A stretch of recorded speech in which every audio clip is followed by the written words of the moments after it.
Mi compromiso en este programa es yo publico quiénes van a venir por Twitter, tu cuenta es @AmparoCasar y hago las preguntas tal cual vienen. ¿Lista? Perfecto.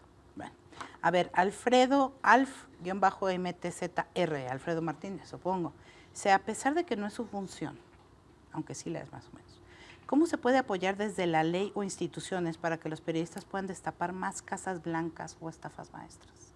Mira, me cae bien esa pregunta, digo, cae bien en mi terreno, Claro. porque nosotros tenemos en Mexicanos contra la Corrupción y la Impunidad una unidad de periodismo, de investigación, que creo que de verdad es Ha hecho grandes cosas, es la de los verdad. mejores, es de una calidad muy impresionante. Hay un lado de capacitación y nosotros estamos tratando de hacer, desde haber lanzado un concurso para para periodistas que trabajan en las entidades federativas y que no tienen las mismas condiciones que tenemos aquí, y se les apoya para que terminen sus investigaciones. Lanzamos junto con el CIDE un diplomado de periodismo, es uno especializado en la corrupción, y que ha tenido mucho éxito. Ya vamos en nuestra tercera generación, pero sobre todo tenemos que luchar porque la prensa en las entidades de la República se libere del yugo del crimen organizado, pero también de los gobiernos locales. Digamos, el agarre que tienen los gobernadores sobre la prensa local es de verdad una plaga con la que tenemos que terminar, porque sin prensa no hay contrapesos. Y también hay que exigirle a la prensa, ¿sí?, a la mal llamada prensa nacional y a la prensa local, hay que también exigirle estándares, porque también se escriben una cantidad de cosas que no pasan la prueba del ácido, pero vaya, ni de cerquita, ¿no? Digo, ni de lejecitos. Entonces, creo que tenemos que digamos, elevar nuestro nivel de exigencia como lectores. Esta cosa que hace Animal Político, por ejemplo, de verificado, ha hecho, me parece, una gran labor. Entonces, pues, todas estas vías, pero sobre todo quitar el yugo del crimen organizado y de los gobernadores. Ahora, ¿los gobernadores por qué tienen el yugo? Por el presupuesto. Pues sí. Y el presupuesto eso es otro de los temas que hay que tocar, ¿no? Bueno, ya no dio tiempo, pero en el presupuesto la gran discrecionalidad. Si aquí el Ejecutivo gasta con gran discrecionalidad y es un Ejecutivo rigurosamente vigilado, ¿sí?, por el Congreso, por las organizaciones de la sociedad civil, por los periodistas, por la Auditoría Superior de la Federación. Bueno, si pasa todo eso, tú imagínate a nivel local, en donde los gobernadores todavía nombran de a dedo al auditor superior, en donde compran mucho más que acá a los diputados para que pasen ciertas leyes, y donde no tienen una sociedad civil tan robusta como la que hay aquí. Okay. Segunda, el poder no abdica por sí mismo, así se llama. Dice, ¿por qué no declara abiertamente su antipatía por Andrés Manuel y su filopanismo? No la demerita, pero sus puntos de vista dejarán de considerarse objetivos sin duda por incautos. A ver, lo declaro aquí, sé que te sigue mucha gente y más en Twitter. Todavía no soy filopanista, no soy filopriista, y mi rechazo al proyecto López Obradorista, que está en mis columnas, que está en mis programas, está siempre fundamentado. Doy algunos ejemplos. El caso de la corrupción. Engañar con que si deja de robar el que está hasta arriba, en este caso el presidente, van a dejar de robar hacia abajo, me parece eso, engañar a la gente. La idea de que no se aprecie un buen balance entre Estado y mercado, no coincido. La idea de que cuando Andrés Manuel López Obrador fue jefe del gobierno de la Ciudad de México, por cuestiones de conveniencia política, de popularidad y de ganar elecciones, no haya apoyado la eutanasia, no haya apoyado los matrimonios del mismo sexo, y no haya apoyado las adopciones monoparentales, ¿sí? O de homosexuales, me parece que eso no es un agente de izquierda. A quien me lo pregunte, yo le digo, sí, yo me considero una socialdemócrata de corazón, así he actuado toda mi vida y no me daría pena decir que si fuera filopanista o si fuera filoprista. No lo soy y estoy por vigilar rigurosamente, como se vigiló a Peña Nieto y se sacaron los escándalos de corrupción, en este nuevo sexenio se hará lo mismo. Y ahí hay del 100% de las investigaciones que hizo Mexicanos contra la Corrupción, el 99% fueron sobre el Ejecutivo Federal. ¿Por qué? Porque hay más información sobre el Ejecutivo Federal, porque es el que más dinero maneja, porque es el que está más expuesto. Bueno, pues lo mismo, nada más sí, acuérdense que los 3 años que trabajó en el sexenio de Peña Nieto, 2 años y medio, ¿sí?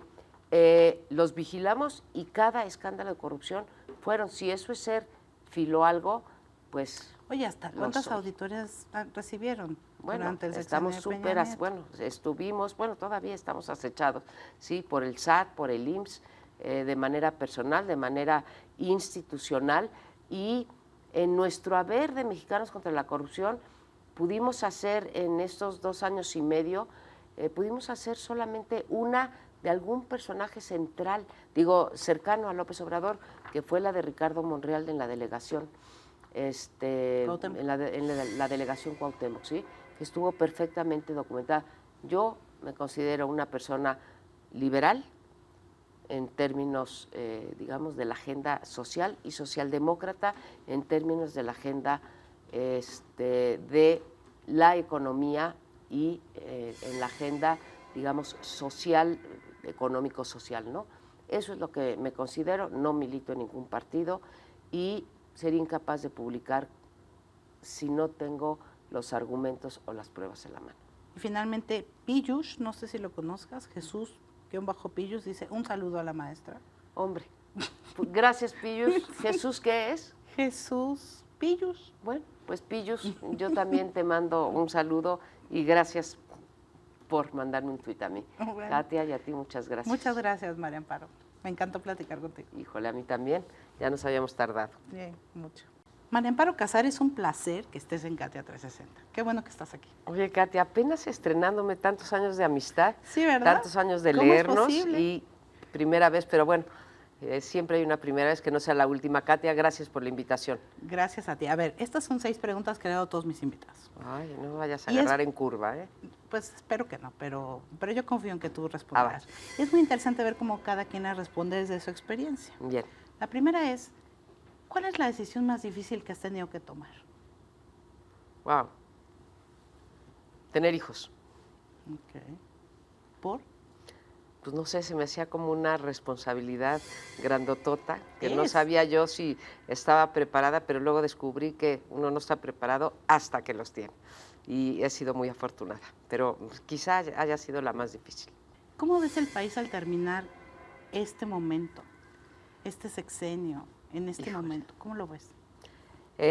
Lo veo con tantas deudas pendientes, Katia, que cuando ahora sí que me echo para atrás a esa época en la que tuve hijos, que ya hace muchos años, hace 35 años, y sin desconocer los grandes avances que hemos tenido, por ejemplo, con políticas de Estado tipo la política de natalidad, que me parece que ha sido una política de Estado que se ha mantenido, reconociendo la parte que hemos avanzado en términos de poder elegir a nuestros gobernantes. Te platico una anécdota. Cuando la primera vez que yo voté, que fue en 76, le pregunté a mi papá, oye, ¿y qué onda? ¿Por quién voto? Pues me dijo, pues hija, no tienes más que votar por José López Portillo, porque es el único candidato, es el PRI y va a ganar el PRI. Cuando a mí me preguntó mi hijo por quién votaba, que fue en el año 2000, le dije, pues no, ¿quién iba a ganar las elecciones?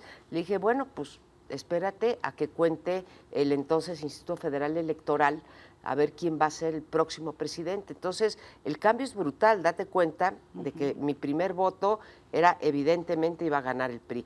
Y cuando una generación después le tuve que decir, pues mira, tenemos que esperar a que se cuente el voto. Sé que reconozco los avances políticos y los avances económicos que ha habido en el país, pero las deudas que tenemos todavía en pobreza, en crecimiento económico, en productividad, en el desarrollo del campo, sí me parece que hemos desperdiciado, y como diría Castillo Peraza, el tiempo es el único recurso no renovable, ¿no? Y realmente un político o un conjunto de políticos que desperdician el tiempo me parece el peor delito.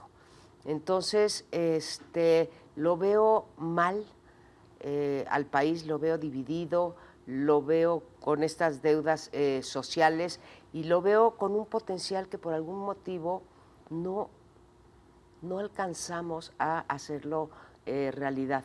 Eso de que no podemos estar peor es la peor mentira del mundo. Sí, sí se puede estar peor, pero a la vez soy optimista. Creo que podemos avanzar, Katia. Que creo que sí tenemos todo para avanzar y no todo es voluntad, pero hay una parte que sí, que si alineamos bien los recursos con la voluntad, con la toma de decisiones políticos y con la unidad, podríamos avanzar. Ojalá. Ojalá. ¿Cuál es la característica del mexicano que más te gusta, María Amparo? ¿Y cuál es la que menos te gusta? La que más me gusta es realmente la calidez del mexicano. Lo veo cuando viajo, y viajo a menudo, y al interior de la República me doy cuenta que se repite y que cuando voy al norte o cuando voy al sureste regreso diciendo cuánta gente amable y dispuesta a ayudar tenemos. Esa es la característica que quizá me agrade más, me sorprenda más, que en circunstancias muy diversas, ¿sí? Siempre hay alguien como dispuesto a ayudarte. Y lo que más me molesta probablemente sea el no darse cuenta, la parte de complejo, ¿sí? La parte de decir yo no puedo alcanzar mis metas. Creo que sí nos hace falta un psicólogo, mira, ahora que acaba de pasar el Mundial, que nos hace falta un psicólogo que nos imbuya de autoestima, de autoestima, de decir, sí, yo sí puedo, ¿sí? Creo que eso nos hace falta, haciéndome cargo de que, pues bueno, o sea, no es lo mismo que yo me haga cargo con todos los privilegios que he tenido a que se haga cargo una persona que no ha tenido las oportunidades que yo, ¿no? Pero de todas maneras, esta parte de empuje, de repente de falta de empuje, es lo que más lamento en el carácter del mexicano. Si pudieras platicar con cualquier personaje, vivo, muerto o de ficción, ¿con quién te gustaría hacerlo? Vivo, muerto o de ficción. Ay, me gustaría... Puedes hacer una mesa si quieres, ¿eh? Puedes hacer una cena, una mesa. Ah, bueno, ya así me la pones más fácil. Te voy a decir uno de cada lado. Si me dijeras con qué político me hubiese gustado platicar, me hubiese gustado platicar con Winston Churchill, ¿sí? Y me hubiera gustado platicar... Con unos whiskies de por medio necesariamente. Necesariamente, y se puede, un puro y un cigarro también, él un puro y un cigarro, y me hubiese gustado platicar en dos momentos con él, en el momento en que cae, ¿sí? Y en el momento que se levanta y después vuelve a caer. O sea, es esa parte del carácter de Winston Churchill, ¿sí? En donde estuvo abajo y arriba, una y otra vez, ¿sí? Me parece fascinante lo que platica de cada una de las experiencias de triunfo y derrota, porque los políticos normalmente te hablan de sus triunfos y nunca de sus derrotas, y Churchill tuvo el valor de hablar de su derrota con mucha soberbia, pero hablar de ella. Entonces, en plan un político que ya no está entre nosotros, me gustaría Winston Churchill. Un personaje de ficción, me gustaría hablar con Doña Bárbara, de Rómulo Gallegos. Okay. O sea, esa me obligaron a leerla en secundaria y yo quería ser como Doña Bárbara. ¿En serio? Me hubiera gustado ser como Doña Bárbara, una mujer bien bragada. Pues lo eres. Bueno, pero, o sea, en un contexto así, pues me hubiera gustado, no sé si platicar o ser como Doña Bárbara. La siguiente es, ¿tienes algún gran arrepentimiento? Muchos. Confesable. Muchos. ¿Sí? muchos? La verdad que sí.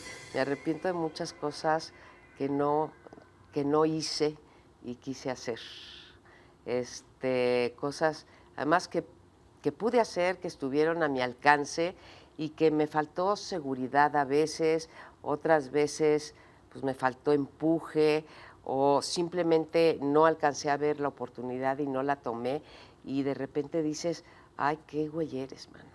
Si hubiera, el famoso si hubiera, aunque es el verbo pendejativo del ya no fue, pero de todas maneras, pues sí, más de cosas que no he hecho que de que he hecho, aunque de más de una me he arrepentido, pero sí, me hubiera gustado, por ejemplo, estudiar oratoria, me hubiera gustado, por ejemplo,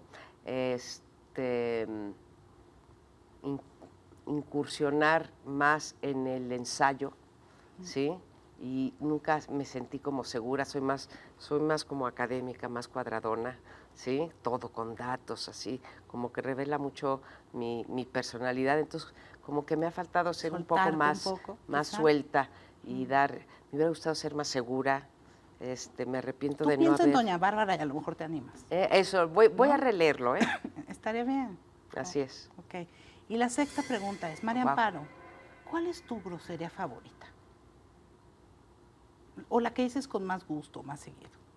La que digo con más gusto. Ah, qué pendejo. Supongo que la dices seguido, ¿no? La dices seguido. La digo seguido. Mi mamá decía una cosa muy grosera, si los pendejos volaran no se vería el cielo. Me van a censurar. Pero no. Sí, esa es mi grosería favorita.